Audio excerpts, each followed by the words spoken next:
네, 오늘 느헤미야 두 번째 시간입니다. 느헤미야 총 이제 네 번의 시간을 이제 가지고 이제 느헤미야서를 마치게 됩니다. 오늘 이제 두 번째 시간인데 지난 주에는 이제 느헤미야라는 인물이 이제 처음 우리 보게 되었죠. 느헤미야가 그 형제 하나니의 그 소식을 하나니로부터 소식을 듣고 지금 예루살렘 모든 성전들이 불타고 또 유다 백성들이 어려운 가운데 있음을 듣고 울면서 회개하고 자복하고 하나님께 기도하면서 왕의 술 맡은 관원이 되어서 도움을 받고 예루살렘으로 돌아온 장면을 보게 됐습니다. 지금 이제 오늘 좀 긴 본문이에요. 우리 3장 1절부터 7장 이제 4절까지 본문인데 그 뭐 길다면 긴 내용 속에서 우리에게 주시는 그 하나님의 교훈이 있고 또 하나님 우리에게 주시는 그 명령이 있습니다. 그것을 좀 잘 발견하시길 바라고, 결국에 우리가 우리의 삶 속에서 찾아오는 어려움 앞에서 사람들은 각자의 모습으로 반응을 합니다. 우리 이따가 오후 예배 시간에 말씀드릴 하나님의 작정 말씀드릴 건데, 하나님의 작정 그리고 그 또 가운 안 카테고리에 있는 예정은 이제 구원과 관련된 거죠. 하나님의 예정함에 없는 사람들, 이런 사람들은 삶의 어려움 앞에서 하나님을 찾지 않죠. 어떻게 합니까? 다른 신을 만들어서 섬깁니다. 그래서 우리 지난주에도 말씀드렸죠. 대부분의 사람들이 삶의 어려움, 특히 이런 혼란스러운 시대에 다 무엇을 찾는다고 했습니까? 다 돈을 찾고 성공을 찾고 건강을 찾습니다. 그게 신이에요. 근데 우리 하나님의 예정 안에 있는 우리 거룩한 주의 백성들은 이런 삶의 어려움 앞에서 누구를 찾습니까? 하나님을 찾고 예수님을 바라봅니다. 그게 하나님의 예정 속에 있는 복된 사람들의 특징입니다.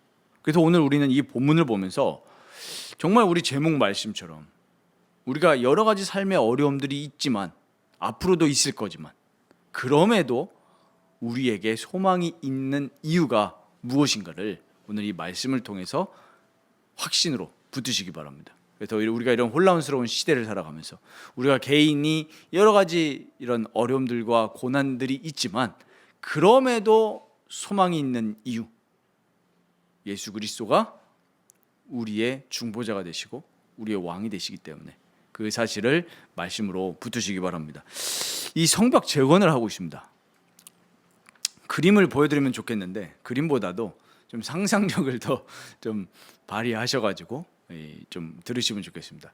성이 있었습니다. 그 솔로몬 성전하고는 지금 비교할 수가 없는 거예요. 크기도. 그래서 제가 이제 지도를 이렇게 성벽의 지도를 봤는데 성전 그 솔로몬 때라고는 비교가 되지 않을 만큼 지금 되게 아담해요. 그리고 그 성벽에 오늘 본문에도 3장에 본문 쭉 나오지만 이런 망대들이 있습니다. 망대들. 그리고 이제 파수하는 거죠. 말 그대로 적들로부터 파수하고 그 안에 이제 성전이 있습니다.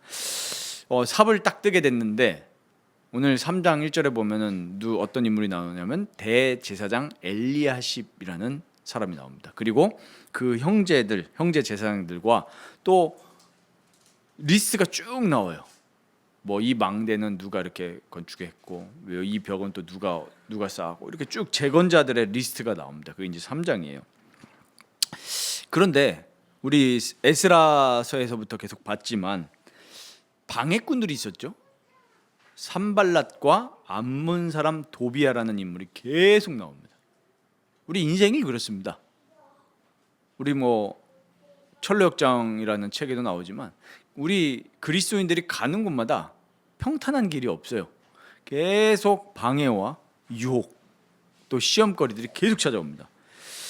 이 암몬 사람 도비아는 어떻게 조롱을 하냐면은 이 지금 유다 사람들이 성벽을 재건하고 있는데 뭐라고 비웃냐면은 여우를 얘기를 하면서 여우가 올라가도 그 성벽의 돌이 다 무너질 것이다 이렇게 비웃어요. 진짜 완전히 비꼬는 거죠. 뭐 이런 거 있죠. 저희도 뭐 그런 거 뭐 겪으셨겠지만은 뭐라고 하냐면 야 잘 됐나 보자 쟤네. 뭐 말씀대로 뭐 개혁하고 뭐 신앙을 올바르게 한다고 야 잘 되나 보자 이렇게 비웃는 거랑 똑같은 거예요. 뭐 그리고 우리 그리스도인 아닌 분들도 비웃죠. 야 너 뭐 주일날 놀아라. 주일날 쉬어야지 뭐 예배를 드리거나 비웃잖아요. 지금 느헤미야를 필두로 해서 유다 백성들이 성벽을 재건하고 다시 우리가 하나님을 섬기겠다 결단을 하고 지금 성벽을 쌓고 있는데 이 암몬 사람 도비아는 하나님을 섬기는 이 유다인들이 자기 옆에 오는 게 싫은 거예요. 그러니까 비웃는 거야. 쟤네 쌓아봐야 여우 한 마리 올라가면 다 무너질 정도의 그런 아주 허약한 성벽이다. 이렇게 비웃습니다. 그런데 또 진행되는 상황을 보니까 그게 아니거든요. 좀 되는 것 같으니까 분노합니다. 그래가지고 이제 어떤 결단을 내리냐니까 야 우리가 쳐들어가서 저걸 다 무너뜨려 버리고 쟤들 다 흩어버리자. 이런 이제 계획을 세웁니다. 이제 그런 소리가 들리니까 유다 백성들이 마음이 어때요? 흔들리는 겁니다. 야 우리 힘들다. 그래서 나온 얘기가 오늘 10절 11절입니다. 뭐라고 합니까? 우리가 지금 성벽 재건을 하는데 아직 흙무더기가 많이 남았다. 아직 쌓으려면 멀었는데 원수들이 우리에게 와가지고 살육해서 성벽 재건의 역사를 그치게 하리라. 그 얘기를 듣고 지금 마음이 떨리는 거예요. 그러면서 무슨 얘기까지 합니까? 10절에 보면은 힘이 다 빠졌으니 우리가 성을 건축하지 못하리라. 이렇게 쉽게 말하면 자포자기를 지금 유다 백성들이 하고 있습니다. 우리의 삶 속에서도 마찬가지죠. 정말 우리가 신앙생활을 올바르게 하려고 하는데 자꾸 힘이 빠지는 상황이 발생해요. 이제 예배 좀 제대로 들어보다 했더니 아프고 예배 좀 제대로 들어보다 했더니 갑자기 막 상황들이 생기고 뭐 여러 가지 일들이 생깁니다. 그런 또 상황 중에 5장에 가면은 유다 백성들이 얼마나 힘들었겠습니까? 자포자기 하는 것도 이해가 돼요. 지금 뭐 좋은 환경이 아니고 재물이 많은 것도 아니고 어땠습니까? 포로지에 있다가 귀환한 백성들 아니에요. 뭐 삶에 지금 뭐 자본이 있습니까? 근본이 없잖아요. 지금 도와주는 사람도 없고 그나마 뭐 아닥사스다 왕이 재물 좀 주고 이렇게 했지만은 근데 이 사람들 기본적으로 지금 힘이 빠져 있는 상황이에요. 아니 우리가 고향의 터전을 잃고 이방 저 나라에서 포로 생활하다가 돌아왔을 때 이 기력이 어떻겠습니까? 없죠 당연히. 우리가 놀러 갔다 와도 해외여행 뭐 예를 들면 갈 때만 출발하기 전에만 설레지 돌아올 때는 어떻습니까? 힘이 빠져요. 그리고 또 어땠습니까? 그 뭐 어떤 막 성령 충만한 기력으로 내일 직장 갑니까? 이제 좋은 시절 다 갔다 또 출근이구나 이러잖아요. 휴가지에 갔다 와도 이게 지금 휴가지에서 돌아온 게 아니라 포로지에서 돌아왔다니까요. 돌아와가지고 우리가 하나님 섬기겠다 하는데 지금 산발락과 도비아가 자꾸 공격하려고 하니까 힘이 빠질 수밖에 없죠. 그냥 우리 포기하자. 뭐 지금 이런 상황입니다. 그런 사이에 이제 지금 유다 백성들 가난한 백성들이 많았어요.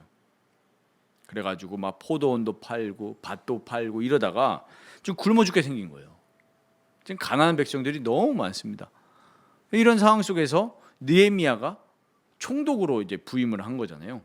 그래서 느헤미야가 혀를 끌끌 차면서 그 유다 백성들의 이 고관들 부자들에게 이야기를 합니다. 야, 쟤네들한테 이자 받지 마라. 우리 같은 민족 아니냐. 그런데 왜 지금 이런 어려운 상황 속에서 고리 대금을 받고, 그 다음에 자꾸 왜 그런 이 유다 백성들에게 어렵게 하느냐. 그러면서 이자를 탕감하고 빚을 없애주라고 이렇게 얘기를 합니다. 그러면서 느헤미야가 총독으로 12년 동안 그 예루살렘 지역을 이제 통치를 했는데 느헤미야가 어떻게 합니까?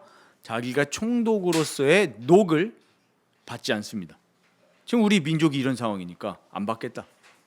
뭐 우리가 이런 걸 보면서 또 적용할 것도 많이 있겠죠. 오늘 이제 설교의 주된 포인트가 아니라서 이렇게 간단하게 정리를 하지만 이런 상황 중에 느헤미야에 대한 음모가 생깁니다. 무슨 음모를 꾸미냐 하니까 이 대적 세력들이 느헤미야가 반역을 해가지고 이 왕에게 도전할 것이다 이런 음모를 퍼뜨립니다. 느헤미야는 왕에 충성된 신 아닙니까? 결국에 이 꿍꿍이가 뭐였냐면은 느헤미야의 마음을 두렵게 해서 이 성벽 재건을 포기하게 하려는 그 꿍꿍이었습니다. 그리고 그것뿐만이 아니에요. 어느 정도로 교활하냐니까 내부자들 있잖아요. 내부자들, 우리 유다 백성들 중에 쉽게 말하면은 뿌락지를 삼는 거예요. 가지고 스미야라는 그 사람이 있었는데 느헤미야 보고 어떻게 얘기를 하냐면은 성전에 숨으십시오. 이렇게 얘기하는 거예요. 근데 이게 왜 지금 문제냐면은 느헤미야는 제사장이 아니고 레인이 아니잖아요. 근데 지금 성전에 들어갈 수가 없잖아요. 그런데 지금 겁나게 만들어 가지고 느헤미야님 지금 성전에 들어가서 숨으십시오. 왜? 공격할 거니까. 당신은 암살할 거니까 성전에 들어가십시오. 근데 느헤미야는 그러지 않았습니다. 왜? 들어가면 안 되니까. 하나님의 법 앞에. 또 여러 일들이 있었습니다. 그럼에도 불구하고 52일 만에 성벽은 완성이 됩니다. 이게 지금 오늘 3장부터 7장까지의 간략한 스토리입니다. 그럼 오늘 우리가 이 내용을 보면서 중요한 것은 우리가 어떻게 이걸 적용을 해야 되겠느냐라고 했을 때 성벽 재건에 대한 이야기가 우리에게 지금 주는 교훈이 있습니다. 2025년 현재를 살아가고 있는, 예수님이 언제 오실지 모르는, 지금 이렇게 사랑이 없고 사람들이 돈을 사랑하고 형제를 미워하는 이 시대에 여전히 우리에게 주는 메시지가 뭡니까? 이 성벽 재건, 성전 재건은 우리가 하나님을 향한 그 신앙생활, 믿음 생활을 다시 재건한다는 겁니다. 단순한 지금 물리적인 성벽 재건, 성전 재건이 아니라 결국에 뭐였습니까? 이스라엘 백성들이, 이 유다 백성들이 포로로 끌려갈 수밖에 없었던 이유는 딱 한 가지입니다. 마음과 뜻과 힘을 다하여 내 하나님 여호와를 사랑하라 했던 그 모세의 말씀을, 율례를 거부하고 자기 마음대로 자기 뜻대로 살았기 때문이에요. 하나님을 사랑하지 않았습니다. 하나님을 찾지 않았어요. 근데 지금 다시 성벽을 재건하고 성전을 중수한다는 이야기는 우리가 다시 하나님의 임재를 갈망하면서 이제 우리가 하나님을 예배하고 하나님을 사랑하는 인생을 살겠습니다 결단하고 가는 거란 말이에요. 그럼 지금도 마찬가지죠. 우리가 성벽을 재건하고 성전을 다시 건축한다는 이야기는 물리적인 지금 성벽을 쌓으라는 얘기가 아니거든요. 단순하게. 예전에 한 목사님이 누구라고 말씀 안 드리겠습니다만은 이 말씀을 적용할 때 잘해야 되는데, 성전 건축, 사실 성전이라는 말이 맞습니까? 그냥 예배당이라고 하면 되는데 교회 건축을 할 때 특별 그런 메시지를 해가지고 학계, 느헤미야 이런 메시지를 하셨더라고요. 굳이 얘기하자면 굳이 틀렸다라고 볼 수는 없지만 중요한 거는 이 학계나 느헤미야나 에스라나 이 말씀을 통해서 우리에게 주시는 건 뭐예요? 물리적인 거를 둘째치고 우리의 마음을 하나님께 다시 두라는 얘기입니다. 진짜 성전은 그리스도시잖아요. 그리스도를 우리 마음에 두라는 얘기입니다. 그런데 우리가 이 성벽 재건을 통해서 우리에게 정말 다가오는 게 뭡니까? 성벽 재건 안 하면 그만이에요. 안 하면은 오히려 그냥 편하게 살 수 있습니다. 그렇지 않습니까? 우리가 믿음 생활을 하면서 말씀대로 살겠다, 정말로 하나님을 사랑하면서 살겠습니다, 이렇게 결단하면 오히려 우리 앞에 펼쳐진 것은 가시밭길이에요. 그렇지 않습니까? 한 번은 제가 그런 생각을 해봤습니다. 일을 하다가 지난 주간 지난 주간 엄청 더웠잖아요. 얼마나 덥냐면 땀이 쏟아지는 거예요. 물론 모르겠습니다. 일이라는 게 다 힘들지만 전에는 이제 과일을 들었지 않습니까? 진짜 수박을, 제가 그래서 요즘에 길거리 돌아다니다가 수박을 보면은 약간 PTSD 비슷하게 저거 쌓는 사람은 힘들었겠다. 이 수박 쌓는 게 쉽지 않습니다. 쉬워 보이시죠? 1단 쌓을 때는 괜찮아요. 2단 쌓으면 이제 뭐가 생기냐면은 수박 모양이 균일하면 괜찮아요. 근데 이게 꼭 기형들이 있거든요. 그러면 이게 잘못 쌓으면 수박 와르르 무너져요. 저는 그런 일은 없었는데 한 친구 깨먹었다니까요. 그 쌓을 때 땀이 엄청 납니다. 근데 이제 지금은 이제 또 이런 여러 가지 식자재들을 옮기면서 와, 진짜 한 번 어느 인천에 그 서운 산업단지 있는데 거기에 김치 박스 10kg 30개에다가 쌀포대 하나 20kg잖아요. 그게 20개예요. 들어가는데 막 그 식당의 이모님도 막 되게 안쓰럽게 땀을 왜 이렇게 흘리세요? 둘이 와 막 이러고 왜 혼자 오냐고 그러다가 그런 생각이 차는 시원하니까 또 좋잖아요. 딱 차에 타가지고 이제 가쁜 숨이 딱 생기잖아요. 숨을 샥 돌이키면서 내가 지금 뭐 하고 있지? 그런 생각이 들다가 가끔씩 그런 순간이 오죠. 그냥 내가 모르는 척하고 뭐 교리가 어쨌든 뭐 신앙이 어쨌든 그런 거 다 그냥 눈 감고 그냥 그 양심을 다 저버리고 그냥 적당히 그래 나도 같이 용어 써주면서 그렇게 살았으면은 뭐 그래도 월급 받으면 사례 받으면서 대충 뭐 삶을 영위해 나가면 되는 거 아닙니까? 근데 뭐 때문에요? 뭐 다른 뭐 대단한 가치가 아니잖아요. 내가 나가가지고 어느 기업으로부터 뭐 엄청난 월급을 받고 그것 때문에 뛰쳐나온 게 아니잖아요. 내가 이 길을 가면 사람들이 뭐 박수 쳐주겠다? 그것 때문에 이 고생을 합니까? 아니잖아요. 뭐 딱 한 가지요? 그냥 내가 하나님을 올바르게 믿고 하나님을 사랑하고 또 우리 자녀들에게 올바른 신앙생활을 주기 위해서 그거 하나 때문에 우리 올바르게 예배하겠다 그거 하나 때문에 가는 거잖아요. 가지고 그 금요일 날은 또 이렇게 주말에 일을 안 하니까 금요일 날 양이 많아요.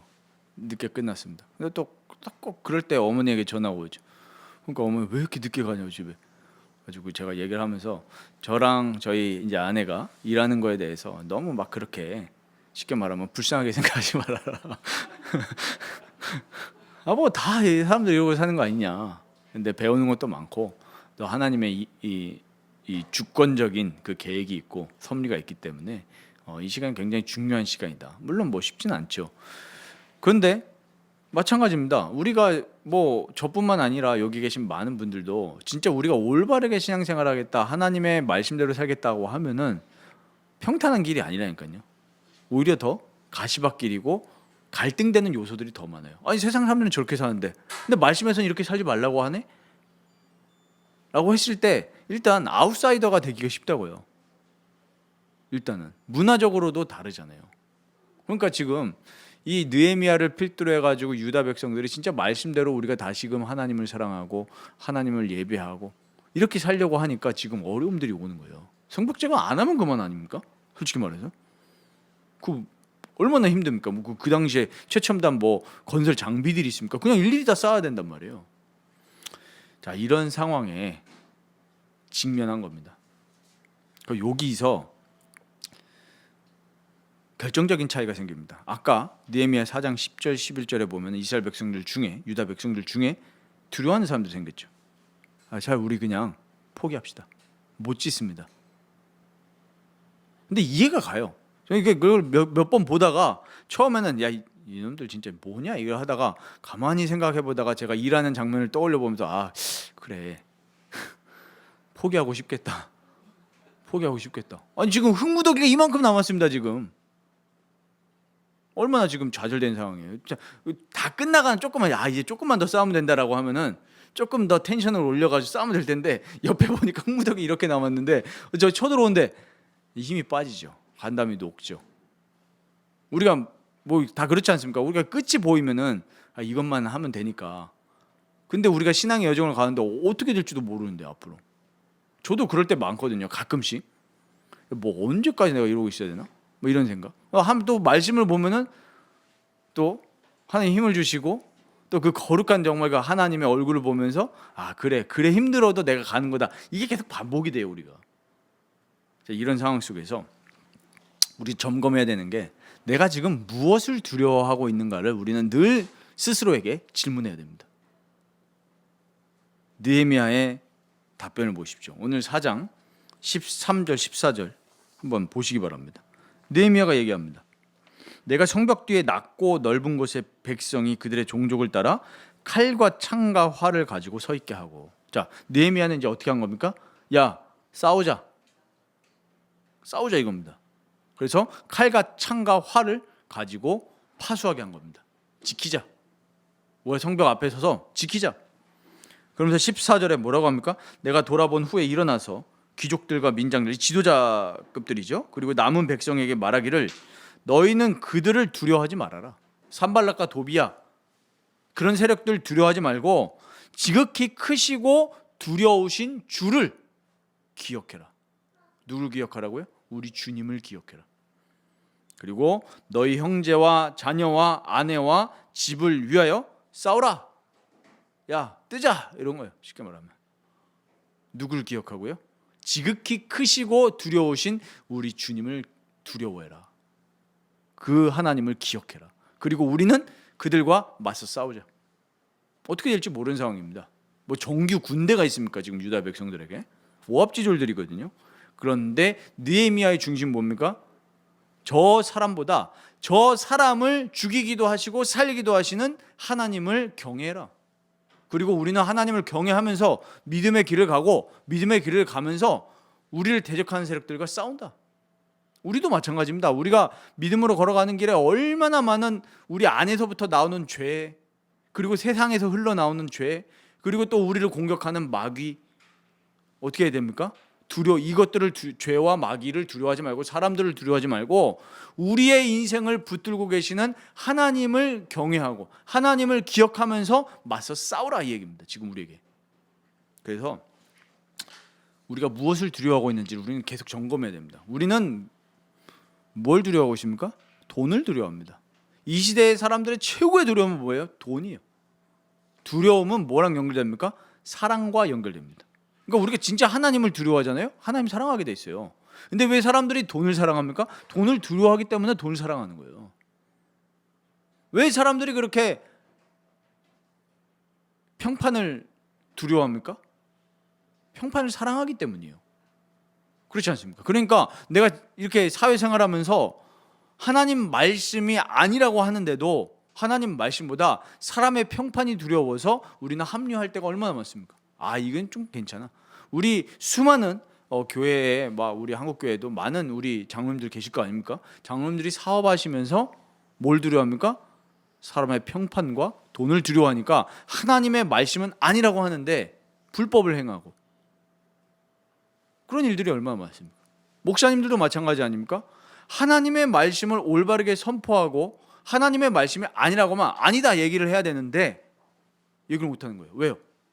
평판이 두렵거든요. 성도들이 다 떠나면 어떡하지? 동료 목사님들이 나에게 등을 돌리면 어떡하지? 이런 두려움이 더 생기는 거예요. 뭐보다도요? 하나님을 경외하고 하나님을 두려워하고 하나님을 기억하기보다는 다른 게 두려운 거예요. 가짜 것들. 이 땅에서 아주 유한한 것들인데. 사무엘을 하나님의 은혜로 잉태를 하고 어머니 한나가 고백한 그 내용이 사무엘상 2장에 나오지 않습니까? 뭐라고 얘기합니까? 죽이기도 하시며 살리기도 하시며 수올에 내리기도 하시고 거기에서 올리기도 하시는도다. 사람을 가난하게도 하시고 부하게도 하시며 낮추기도 하시고 높이기도 하시는도다. 이렇게 고백을 합니다. 우리의 고백이 이 고백이 되어야 됩니다. 하나님을 기억해야 됩니다. 하나님을 높여야 됩니다. 나의 인생을 붙들고 계시는 하나님을 늘 기억하시기 바랍니다.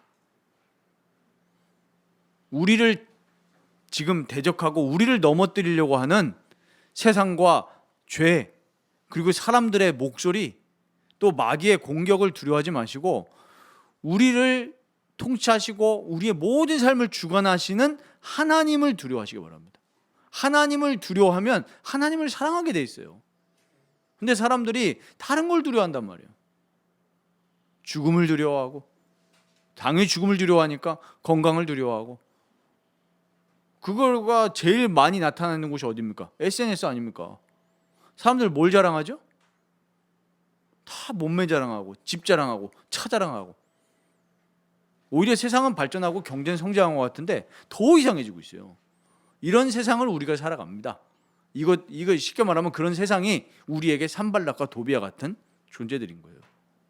계속 우리를 공격하잖아요. 두렵게 만들잖아요. 포기하게 만들잖아요. 믿음 생활, 신앙 생활 우리 스스로 포기하게 만든다니까요. 느헤미야 6장 16절에 재건을 다 마무리하고 느헤미야가 이렇게 얘기를 합니다. 우리 하나님께서 이 역사를 이루신 것을 알고 이방 족속들이 낙담했다. 우리의 나중에 이 고백이 나오게 될 줄 믿습니다. 하나님이 역사를 이루신 뒤에 사람들이 이것을 보면서 하나님의 영광을 인정할 수밖에 없고, 저들과 하나님이 함께 하시는구나, 이런 고백을 우리가 보게 되길 바랍니다. 그래서 우리는 늘 말씀 앞에 서서 하나님을 기억하고 내 마음속에 정말로 내가 두려워하는 것이 무엇인지를 늘 점검하면서 회개하고, 그리고 우리를 정말로 하나님을 경외하게 만드는 그 그리스도의 속죄사역, 그리스도의 피를 붙들 때 우리 마음이 변화돼서 하나님을 기억하게 될 것입니다. 그래서 우리 로마서 5장 1절 4절에 중요한 이야기가 있습니다. 우리 한번 같이 찾아보겠습니다. 로마서 5장입니다. 우리가 로마서 5장 8절 이건 너무나 잘 알죠. 그런데 그 앞에도 굉장히 중요한 내용이 있습니다. 1절부터 보겠습니다. 그러므로 우리가 믿음으로 의롭다 하심을 받았으니 우리 주 예수 그리스도로 말미암아 하나님과 화평을 누리자. 우리 저번에 하나님을 기뻐해야 된다 얘기 드리면서 이 구절 얘기했습니다. 그리스도로 말미암아 이제 우리 하나님과 화목하게 되었거든요. 그로 말미암아 우리가 믿음으로 서 있는 이 은혜에 들어감을 얻었으며 하나님의 영광을 바라고 즐거워하느니라. 그리스도의 그 희생 제물로 인해서, 그리스도의 피로 인해서 우리가 어디에 들어갔다고요? 은혜에 들어갔고, 이제는 우리가 다른 것을 바라는 것이 아니라 하나님의 영광을 바라면서 즐거워하는 의인이 되었습니다. 3절 보십시오. 그렇게 되었기 때문에 3절이 중요합니다. 다만 이뿐만이 아니라 우리가 환난 중에도 즐거워한다. 환난 중에도요. 그리고 환난은 인내를 가지고 오고, 인내는 연단을 가지고 오고, 연단은 뭘 이룬다고요? 소망을 이루는 줄 알미로다. 어디 안에 있으면요? 그리스도 안에 있으면. 그리스도 안에 있기 때문에 우리가 하나님의 영광을 바라고 즐거워하는 존재가 됐다니까요. 진짜 그리스도 안에 있으면 아까 말씀드렸던 것처럼 다른 것을 두려워하지 않아요. 근데 왜 우리가 순간순간마다 삶에서 자꾸 다른 걸 두려워하게 될까요? 그리스도를 기억하지 않기 때문이에요. 예수님을 기억하지 않기 때문이에요. 우리가 예수님을 놓치는 순간 우리는 삶의 고난과 삶의 여러 가지 역경들이 우리를 둘러 잡아먹어버려요. 그러니까 이제 나오는 반응들이 뭡니까? 예수 믿는데 왜 나는 이렇게 어렵냐라고 하는데, 오늘 이 말씀에 근거하면 진짜 예수 안에 있으면 환난도 괜찮다. 인내할 수 있게 만들어요.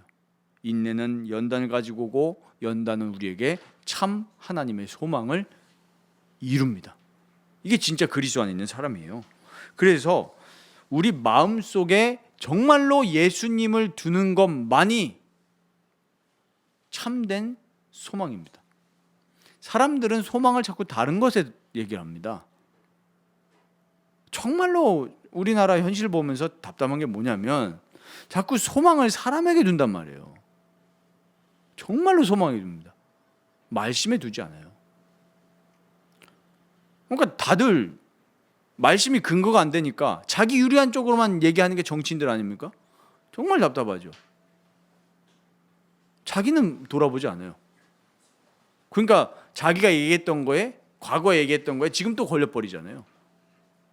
그래서 우리의 진짜 소망은 사람이 아닙니다. 사람이 아니고 예수님께 소망을 두는 개인, 가정, 교회, 국가가 될 때만이 우리가 진짜 환난 중에도 인내할 수 있고, 또 연단을 우리가 받을 수 있어서 그 연단이 정말 참된 소망을 가지고 오는 그 증인들이 될 것입니다.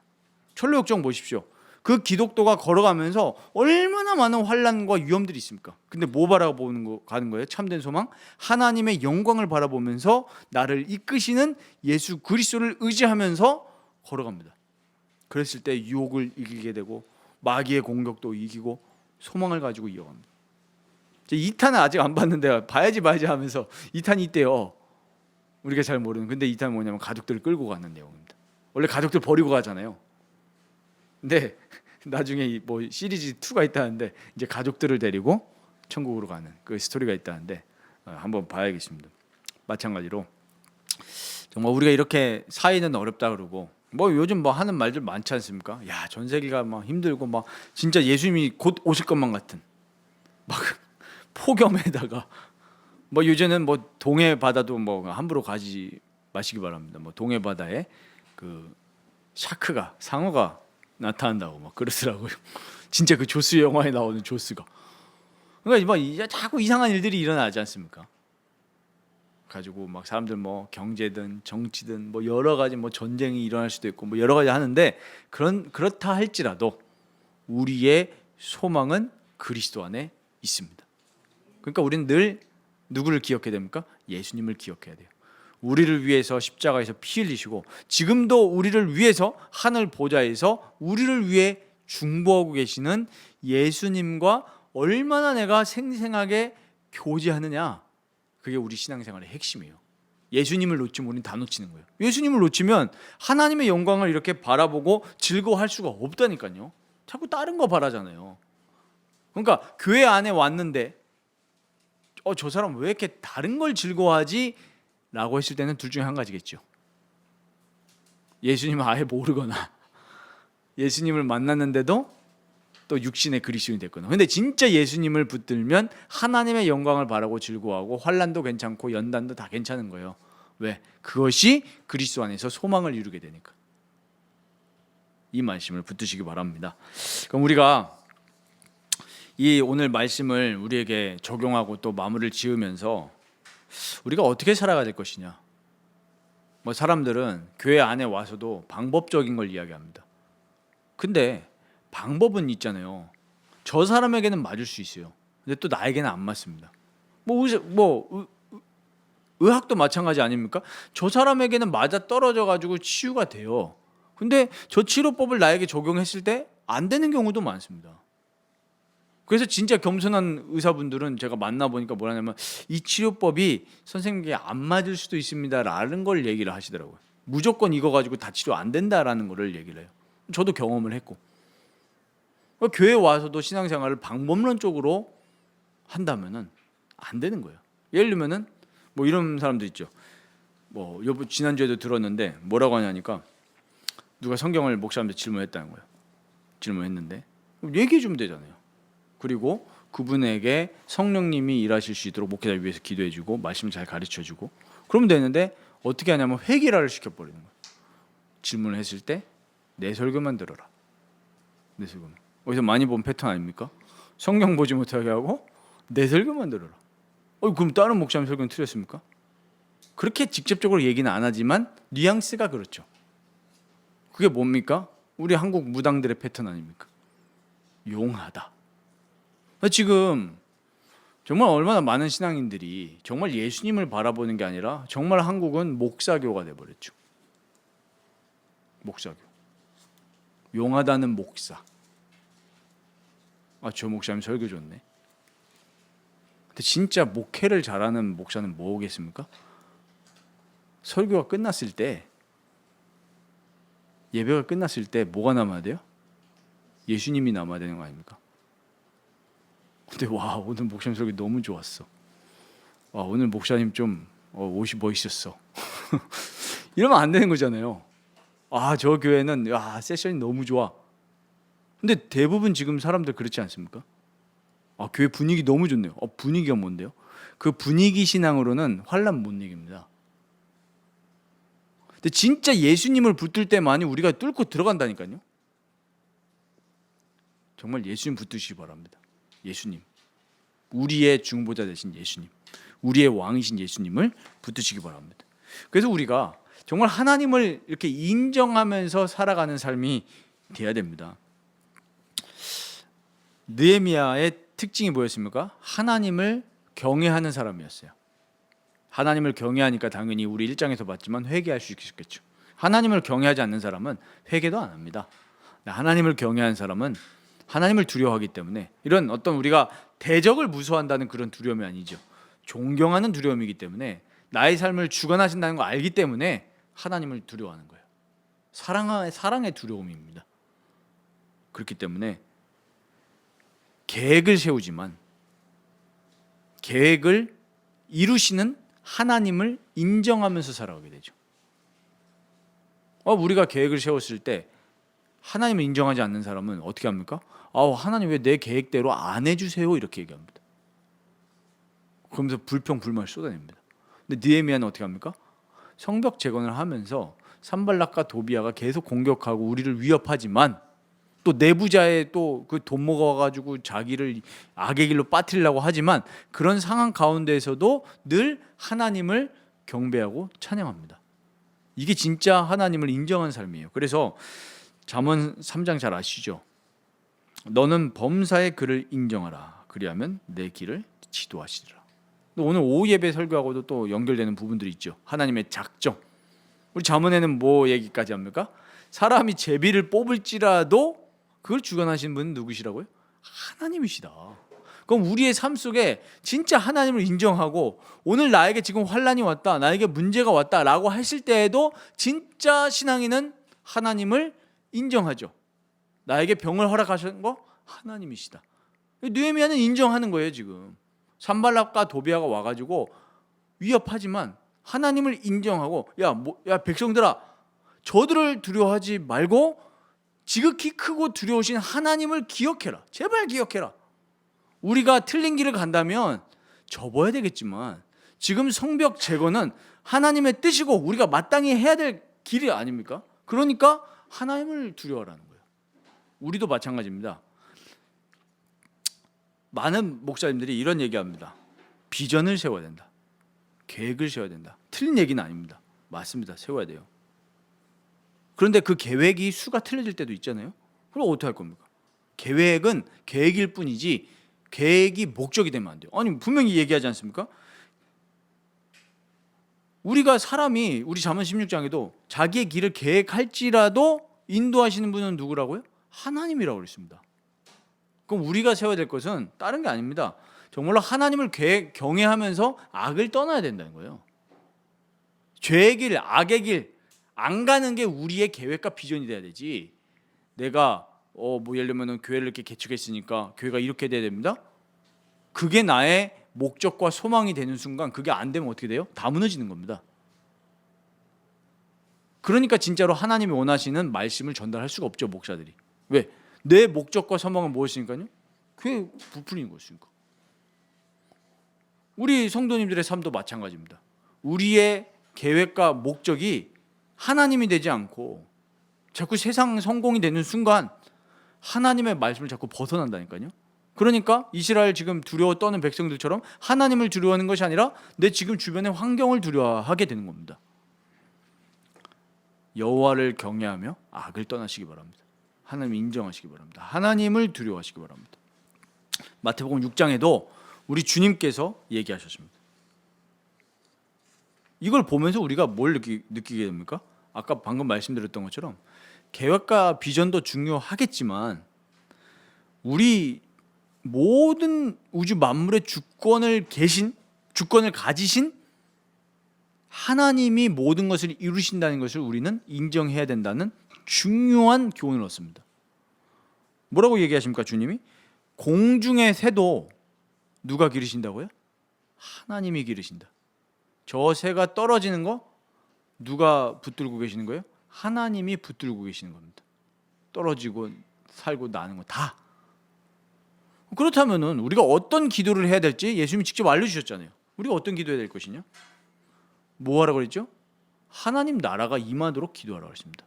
너네의 계획과 비전을 두고 기도하는 것이 아니라 너네는 하나님 나라가 임하도록 기도해라. 악의 길로 빠지지 않도록 기도해라. 그리고 뜻이 하늘에서 이루어진 것처럼 땅에서 이루어지도록 기도해라. 그러니까 우리의 기도는 뭐 해야 돼요? 하나님이 원하시는 기도를 해야 됩니다. 하나님 이거 이루어 주옵소서가 아니라 하나님의 뜻이 이루어지게 하옵소서. 나의 삶이 하나님의 뜻대로 걸어가는 삶이 되게 하옵소서. 이 기도를 할 때 우리는 환경을 두려워하지 않고 하나님을 인정하면서 가게 됩니다. 그리고 나에게 시련과 환난과 인내가 오더라, 이 어떤 역경이 오더라도 그 인내가 연단을 낳고 연단이 우리에게 소망을 준다는 것을 우리는 그리스도 안에서 진짜 체험하게 되는 거죠. 괜찮습니다. 그러니까 우리는 이때 다른 신을 찾지 않게 되죠. 만약에 우리가 교회를 다녀도 이런 신앙이 되지 않는다면 교회 안에서도 다른 신을 찾으면서 기도하게 될 겁니다. 어떻게 해요? 하나님 이 문제 빨리 해결해 주옵소서. 근데 진짜 그리스도 안에 있으면 어떻게 됩니까? 이 문제를 하나님이 허락하셨구나. 여기서 나는 하나님을 기억하겠습니다. 하나님을 배신하지 않겠습니다. 오직 주만 바라보겠습니다. 이렇게 가는 거예요. 이런 신앙을 다지는 우리 라이프 교회가 되었으면 좋겠습니다. 다른 거 바라보지 마십시오. 저도 가끔 이런 생각할 때 있거든요. 저번에 말씀드렸지만 문에서 누가 들어올까? 그게 아니라 주님을 바라봐야 되는데 뒤를 바라보면 이 목사가 망하는 목사가 되는 거예요. 진짜 그러면 안 됩니다. 저는 지난 주간에도 여러 가지 이야기를 들으면서 진짜로 하나님을 기억하지 않는 거, 그게 교만이잖아요. 교만은 패망의 선봉이다라는 하나님 말씀 정말 맞는 거예요. 아무리 바른 교리 얘기해도요, 좋은 설교 얘기해도 그 마음속에 하나님을 경외하지 않으면 사람이 타락하는 건 한순간이다라는 걸 정말 느꼈어요. 정말로. 그리고 세 번째로 이 마태복음 6장을 통해서 우리가 붙들 수 있는 것이 우리의 계획보다 우리가 의의 길을 걸어가느냐가 중요한 거예요. 그래서 예수님이 뭐라고 하십니까? 33절에 그의 나라와 그의 의를 구하라고 하죠. 느헤미야 보십시오. 철저하게 그의 나라와 의를 구하는 삶이었던 거예요. 이 성벽 재건, 성전 중수는 다시금 하나님 나라와 하나님의 의를 쫓는 인생이 된 거잖아요. 죄가 아니라 하나님을 사랑하는 길로 걸어가는 길이었잖아요. 그러니까 느헤미야의 어떤 플랜이 없어요. 사실은 하나님의 뜻대로 가는 거예요. 근데 이렇게 걸어갈 때 아까 말씀드렸지만 이렇게 걸어가면은 평탄한 길이 아니라 힘든 길이라니까요. 아까 저의 삶을 빗대서 말씀드렸지만 그때 예수님 뭐라고 하십니까? 34절에 33절 얘기하시고 하신 말씀이잖아요. 34절에 내일 일을 위해서 뭐 하지 말라고요? 염려하지 말라. 내일 염려해라. 오늘 우리가 겪는 염려 고난은 오늘로 족하다. 그러니까 이게 무슨 말입니까? 우리의 삶을 누가 붙들고 계신다고요? 하나님이 붙들고 계시니까 내일 어떻게 살아갈까, 내일 먹을 거, 내일 마실 거 걱정하지 말고 너네는 하나님의 뜻대로 살아갈 거 그걸 고민하고 그의 뜻대로 살아갈 수 있도록 기도해라. 그의 나라와 그의 일을 구하라 그랬잖아요. 이해되십니까? 그래서 우리가 두려워하는 거, 우리 이런 병 걸리면 어떡하지? 그 고민하지 마시고 하나님의 뜻대로 어떻게 살아갈 수 있을까?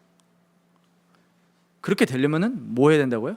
내가 열심히 말씀 봐야지 이 생각하면 더 안 봐집니다. 어떻게 돼요? 예수님을 바라보고 예수님과 생생한 교제를 하시면 이 모든 것이 가능해집니다. 우리는 안 돼요. 불가능한 죄인입니다. 진짜 우리 마음속에 동기를 바꾸는 그 예수님의 피, 우리 성찬식이 그거 하려고 하는 거거든요. 그래서 정말 예수님과 연합하시고 또 우리의 소망이신 예수님만을 바라보면서 우리 앞에 펼쳐진 여러 가지 이 역경, 환난을 인내하시면서 연단하시고 또 그로 말미암아 소망을 붙드시는 우리 모든 라이프교회 지체들 되시기를 주님의 이름으로 축원드립니다.